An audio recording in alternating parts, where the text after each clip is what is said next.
I'm going to put just a little bit of the Revive onto the applicator pad here.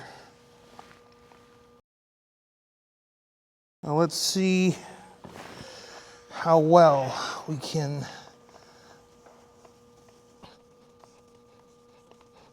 here. Let's just see how well it does. Okay.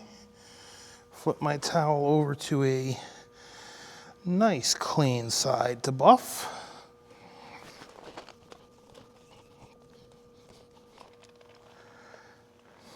I'd say that's a pretty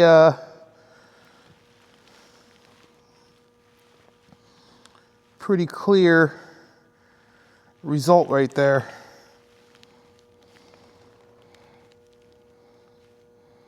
Now that's a pretty good result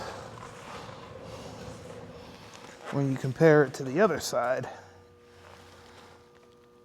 Dark black, not dark black.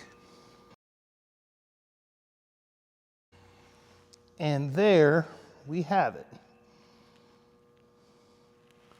Our trim has been revived.